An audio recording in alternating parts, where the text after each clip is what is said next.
किती हेक्टरवर नुकसान झालेलं आहे आणि त्याच्यामध्ये द्राक्ष बागायतदारांचं प्रामुख्याने मोठ्या प्रमाणात नुकसान, कशा प्रकारे नुकसान भरपाई मिळालं? आपल्या माध्यमातून मी आपल्याला सांगू इच्छितो की राज्यामध्ये साधारणतः मार्च आणि एप्रिल महिन्यामध्ये जी अतिवृष्टी झाली, ही गारपीट झाली, त्यामध्ये राज्यामध्ये 29 जिल्ह्यामध्ये याचा खूप मोठा फटका माझ्या शेतकरी बांधवांना बसलेला आहे. माझ्या फळबागा असतील, भाजीपाला असतील, इतर आमचे सोयाबीन असेल, आंबा असेल, कांदा असेल, अशा अनेक पिकांचं खूप मोठ्या प्रमाणात नुकसान झालं.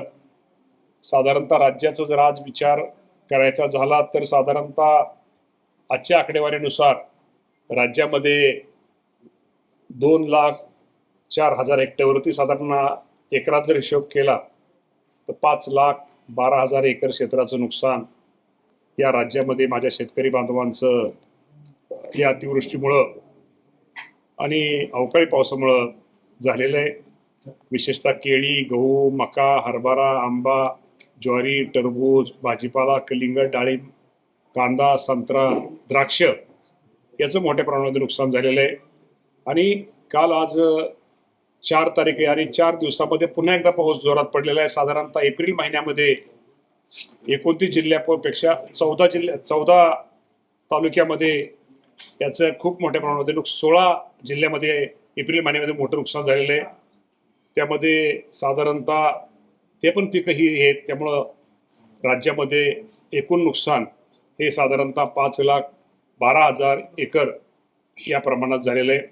आणि ज्या ज्या शेतकऱ्यांचं या अवकाळीमुळं नुकसान झालेलं आहे, हातातोंडास आलेला घास माझ्या शेतकऱ्यांचा हा वाया गेलेला आहे, त्या सर्व शेतकऱ्यांना साठी राज्याचे मुख्यमंत्री देवेंद्र फडणवीस साहेब असतील, दोन्ही उपमुख्यमंत्री असतील आणि कृषी विभाग आणि महसूल विभागाच्या माध्यमातून या नुकसान भरपाईचे पंचनाम्याचं काम युद्ध पातळीवर सुरू आहे. हा सगळा अहवाल प्राप्त होताच राज्य सरकारच्या वतीनं माझ्या शेतकरी बांधवांना लवकरात लवकर या माध्यमातून मदत केली जाईल. कारण शेवटी हे सरकार शेतकऱ्यांचं हित साधणारं सरकार आहे, शेतकऱ्यांच्या हितासाठी निर्णय घेणारं सरकार आहे.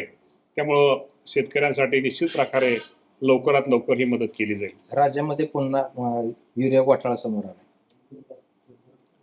आज राज्यामध्ये ही गोष्ट खरी आहे की अशा गोष्टीमध्ये आपल्याला माहिती आहे की खरीप हंगाम हा आपल्या राज्यामध्ये कृषी क्षेत्रात, शेती क्षेत्राच्या दृष्टीने हा मोठा असतो.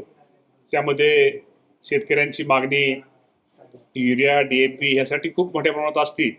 त्यामुळे या बाबतीमध्ये निश्चित प्रकारे खरं तर युरियाचे दर हे ठरलेले असतात, फिक्स दर असतो.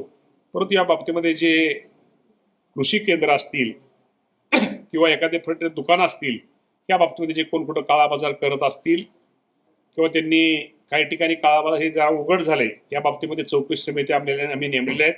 आणि या बाबतीमध्ये जो कोणी अशा चुकीच्या गोष्टी केलेल्या आहेत, चुकीच्या ज्या दराने विक्री केली, त्यांच्यावरती कडकात कडक कारवाई केली जाईल.